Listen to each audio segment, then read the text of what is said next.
Welcome to the Shabby Fabrics at Home Studio. I'm so happy you're joining me here today to create something together.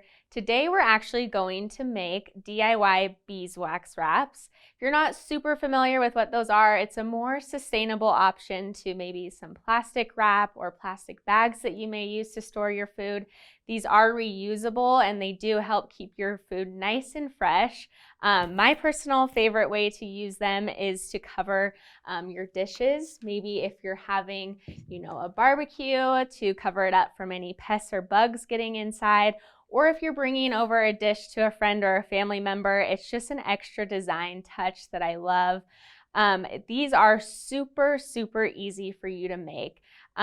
You will get a kit that we have put together for you that comes right to your doorstep. We've taken all of the work of you getting your supplies list ready for you. It's going to include the fabric. This is the Honeybee collection from Riley Blake Design. When I saw it, I knew it was just perfect to use for this project. It's also going to include some jute, since these are a lighter cling, the beeswax that comes with it, and also the parchment paper. So you're going to be all set up, ready to create. Let's get started. I will show you just how easy these are to make. We're going to start with the small wrap. Your kit is going to include 4 different wrap sizes. It will be a small, 2 small actually, a medium, and a large. We're going to start with the small for filming purposes. Just show the small, but the steps are repetitive. And your pattern that comes with the kit will be able to tell you just how much to use for each wrap, but we're going to do the small one together. So we're going to place your fabric directly in the middle of your parchment paper. I have my wool pressing mat underneath here just to make sure while we're ironing that we're not damaging anything underneath. And we're going to just apply the beeswax pellets to the fabric. These pellets, they melt pretty well, so you're not going to need to put it on every single piece of the fabric. You just want to make sure that you're sprinkling it evenly. For this small one, we're going to use about 2 tablespoons, 1.5 to 2 tablespoons really. And we just want to make sure that we're spreading it evenly, making sure that you have enough to cover your corners. And I like to, as soon as I put it down, kind of just take my fingers and smooth it out just a little bit more. So that way you're not getting, a bunch of pellets just clumped into one area. So we're going to spread it out here, just like so. After we're done with that, we're going to take our other piece of parchment paper and just layer it right on top. And from there, we're going to iron onto the fabric and beeswax. I like to put mine on about medium to high heat. And you're going to begin to see the beeswax start to melt right in front of your eyes. This is the Oliso iron. It's nice and small and perfect for projects like this. And you can see the pellets are starting to go from their pellet shape to just melting nice and evenly all over our fabric here. Move this bowl a little bit. And we just want to make sure that it's even, spreading across everywhere on this fabric. We don't want one piece of fabric left uncovered because then we're just going to have an uneven wrap. And after all of the pellets are melted here, we're going to pull it away.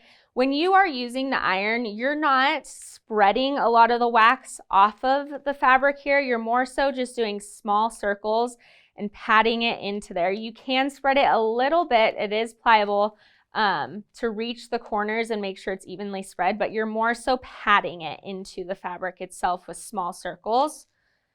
And once you can see that it's completely melted and covered, we're going to look at it under our parchment paper here and just make sure that it's evenly saturated.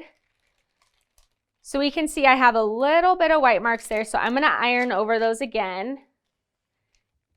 And then I'm just going to do one even just once again over here on the fabric, so that way it smooths back down what we lifted up when we checked. And once you have it all smooth, you know that everything is covered, we're actually going to set this aside to cool for about 5 minutes or so. This is going to help the wax adhere to the fabric, get it nice and shiny like we need for the wraps itself. Once that is done cooling, this is the medium wrap here. It's going to look similar to this. I like to start with the small wrap because you can see the wax as it melts within the parchment paper. It starts to kind of get all over the sides here. We can actually, when we take this off, we're just gonna pick around here. Comes off super easily and evenly. You can then take this wax and you can use it for your next wrap. So that way you're using your beeswax, efficiently. You aren't running out. We do provide plenty of wax for you to make these, but this is just to keep more in case you wanted to make more. When you are making these wraps, if you feel like you have too much on there, you can take the iron and kind of spread it a little bit off the fabric.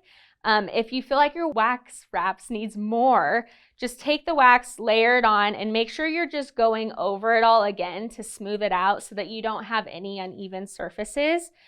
So once that has been pulled out of your parchment paper, for about 5 minutes, let it cool. We're then going to take this and we're gonna leave it alone for at least an hour.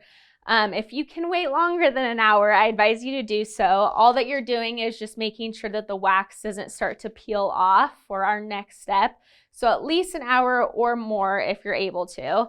And you can see it just has a nice even layer of wax. It's shiny and it begins to harden to then become, adherable to all of our bowls and anything else we may cover. So that is just how simple and easy they are to make. Now that we've made them, or one of them, you're gonna repeat them with the medium and the large beeswax wrap. And I'm gonna show you just a few of my favorite ways to use them. So you already saw that we had this one covering the bowl. This would be great if you have a dish for a barbecue, bringing it over to a friend or family member. It just gives it an extra design element. It makes it extra special. And we are going to take our wax wrap, and every single time you apply it, you're gonna wanna do this. You're gonna want to wrinkle it just a little bit. This helps kind of warm up the wax a little bit and makes it more pliable, flexible, and kind of warming it in your fingers makes it so it sticks just that much better. And then we're gonna take our wrap, place it over our bowl like so, and just begin squeezing it to the side of the bowl, warming up the wax in between our hands, and just creating a little seal for it.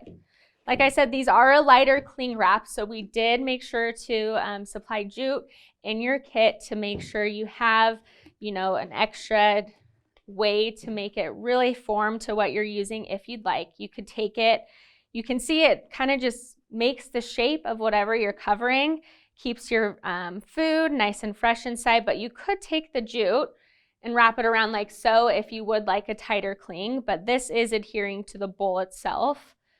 Another great way to use them is with our medium wrap that we have here. We're going to take it and we're gonna make kind of like a snack bag out of it for maybe if you're grabbing something on the go and wanna take it with you. We're gonna go up first 3/4 of the way and fold it like so, and then bring our corners in. And we can kind of press it into itself. Roll it again here, the other side. And you can place your snacks right inside here, made the perfect little container. You can fold this over if you'd like. And this kind of adheres to itself and makes a little, bag, a little pocket. Or you can take again the jute and wrap it again. And then lastly, this is my favorite way. If you have, maybe a piece of fruit that you don't want to go to waste, that you want to keep it fresh, the beeswax itself is really helpful for keeping your food nice and fresh. And so we can take it, place it in the wrap, and we're just kind of going to form it around like so. We can do a little twist, and it can just live in your fridge, stay nice and fresh. You can use this on lime, any other fruits, any smaller berries. Really, the possibilities are endless with these beeswax wraps. They're so simple and easy to make. The perfect to add just your own little touch and design. I love the look of this fabric. It's perfect for the beeswax wraps. Thank you so much for joining me today. I can't wait to see your guys' wraps that you make. Make sure you tag @home with Shabby. Make sure you also follow along with us to make sure you don't miss any other tips and techniques. You can follow on Instagram at Home with Shabby and also Pinterest. And also be sure to subscribe to this channel to make sure you're not missing any of our videos. Thank you so much for joining me today. We will see you next time.